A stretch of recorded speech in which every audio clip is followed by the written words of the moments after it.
लो हम फिर आ गए आज एक नई कहानी लेके। एक्चुअली आज एक नहीं, आज हम दो कहानी सुनेंगे।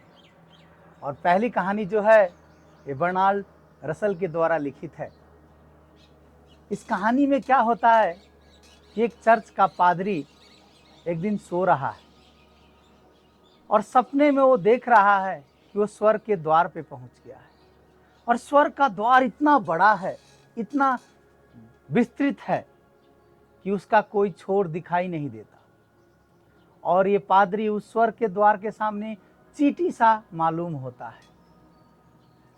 अब पादरी ने तो सारी उम्र भगवान की सेवा की थी, तो उसने सोच रखा था कि भगवान मुझे खुद लेने आएंगे स्वर्ग के द्वार पे, परियां आएंगी, भगवान आएंगे मुझे लेने के लिए।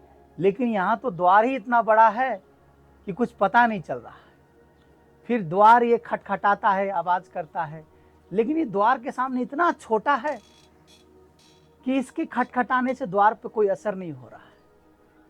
3 दिन तक लगातार द्वार पे आवाज करने के बाद एक दिन उस द्वार से एक सर निकलता है। किसी ने ऐसे सर निकाला है। उस सर के चेहरे पे हजारों आंखें हैं, हजारों आंखें, और हर एक आंखें लग रही है कि सूर्य सा प्रकाशित हो रहा है। पादरी डर जाता है और डर के छुप जाता है। इतने में उस जो थे बड़े से सर वाले, हजारों आंखों वाले, बोलते हैं कि कौन हो, कहां से आए हो। तो ये बोलता है कि पहले आप सर थोड़ा अंदर कर लीजिए, क्योंकि आपके प्रकाश को मैं सह नहीं पा रहा हूं, और बड़ी कृपा आपकी कि मुझे भगवान के दर्शन हो गए। बोलता भगवान, मैं भगवान नहीं हूं, मैं तो उनका द्वारपाल हूं। तो आप उनके द्वारपाल है? हाँ। तुम कौन हो, तुम कौन से प्रजाति के हो? मैं मनुष्य हूं। ये मनुष्य क्या होता है? मनुष्य कहां से आए हो? बोले पृथ्वी से। कौन से वाले पृथ्वी से आए हो?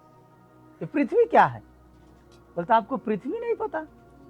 एक सूर्य होता है, उसके आसपास सौर मंडल है, उसका पृथ्वी है। मैं उस पृथ्वी से आया हूं। बोला ऐसे तो यहाँ पे असंख्य सूर्य हैं, असंख्य तारे हैं, हर एक का सौर मंडल है। तुम्हारे वाले सौर मंडल का इंडेक्स नंबर क्या है? बोला इंडेक्स नंबर? ऐसा भी होता है कि हमारे सूर्य का अथवा हमारे पृथ्वी का इंडेक्स नंबर है? तो हाँ, इंडेक्स नंबर बताओ अपने का। तुम कहां से आए हो, क्या आए हो, हमें तो कुछ पता नहीं। बहुत डर जाता है यार। मैं तो सोच रहा था कि मैंने भगवान की इतनी सेवा की है, भगवान मुझे नाम से जानते होंगे। अब यहाँ पे तो मेरे पृथ्वी का ही पता नहीं है, मेरे सूर्य का ही पता नहीं है, तो भगवान मेरे धर्म का कैसे जानेंगे, मेरे गांव का कैसे जानेंगे, मेरे चर्च को कैसे जानेंगे, भगवान मुझे कैसे जानेंगे? इतना विस्तृत है ये ब्रह्मांड। तो फिर कहता है वो जो जिसके हजारों आंखें हैं, वो कहता है अगर तुम अपना इंडेक्स नंबर बता पाओ तो मैं जाके पुस्तकालय से खोज के आऊं कि तुम कौन से वाले से आए हो। तो ये बोलता है कि मुझे तो पता नहीं कि कौन से इंडेक्स नंबर है, क्या है। तो बोलता है ठीक है, तुम थोड़ी देर इंतजार करो, मैं अंदर पुस्तकालय से चेक करके आता हूं कि तुम किस वाले से हो। वो अंदर चला जाता है और ये आदमी बाहर, पुजारी जो है, हजारों साल तक इंतजार करता है, अंदर से कोई नहीं आता है। जब अंदर से बहुत देर तक कोई नहीं आता है तब इनकी नींद खुल जाती है, और जैसे नींद खुलती है तब इसे महसूस होता है कि मैं सारी उम्र सोचता रहा कि मैं भगवान की इतनी सेवा करता हूँ, भगवान मुझे खुद लेने आएंगे। यहाँ पे तो मेरे सूर्य का, मेरे पृथ्वी का ही पता नहीं चल रहा है। इससे क्या पता चलता है दोस्तों, कितना बड़ा ये ब्रह्मांड है, और यहाँ पे असंख्य ब्रह्मांड है, और इस ब्रह्मांड में अपने आप को हम बड़ा समझते हैं। इतने गैलेक्सीज हैं, उस गैलेक्सीज में तो एक गैलेक्सी मिल्की वे है, उसका भी एक मिडिल साइज स्टार है हमारा सूर्य, और उस सूर्य के आसपास जो सौर मंडल है, उसके पृथ्वी में भी एक देश में, एक गांव में एक आदमी हम हैं। इससे क्या अंदाजा होता है कि हम अपने आप को इतना भी बड़ा अहंकारी ना बनाएं। हम इतने भी बड़े नहीं हैं।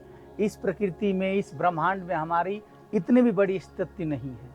इससे क्या होता है कि हमारे अहंकार को थोड़ा कम मिलता है।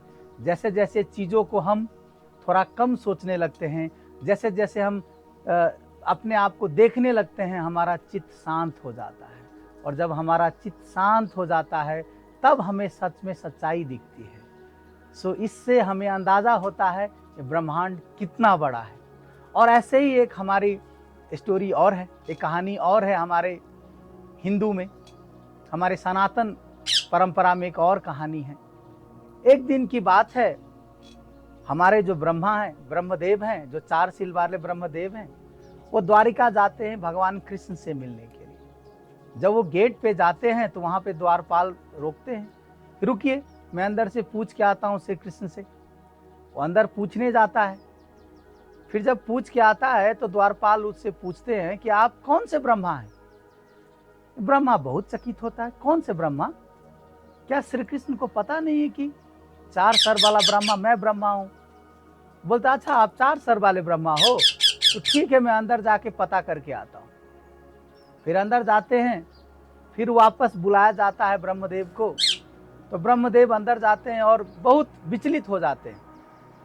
और विचलित होकर वो पूछते हैं श्री कृष्ण से, ये कैसी बात है प्रभु, आप हमें नहीं जानते, हम तो ब्रह्मा है, इस सृष्टि के रचयिता है।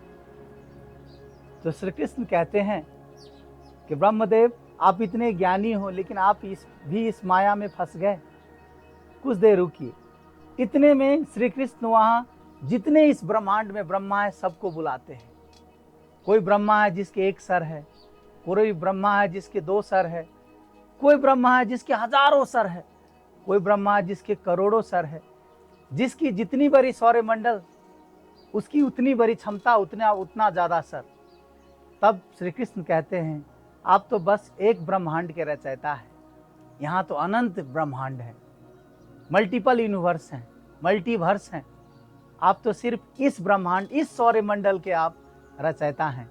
इससे प्रभु हमें पता चलता है कितना बड़ा ब्रह्मांड है और इस ब्रह्मांड में हमारा अस्तित्व कुछ खास नहीं है। इसीलिए प्रभु को याद करें और अपने आप में अहंकार को इतना भी बड़ा न करें। ये ब्रह्मांड बहुत विस्तृत है और इस ब्रह्मांड में हम बहुत छोटे हैं।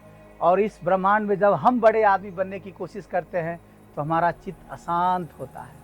तो हमें हमेशा अपने को सोचना चाहिए। और ये ब्रह्मांड हर वक्त बढ़ा जा रहा है, बढ़ा जा रहा है, बढ़ा जा रहा है। हम बहुत छोटे हैं।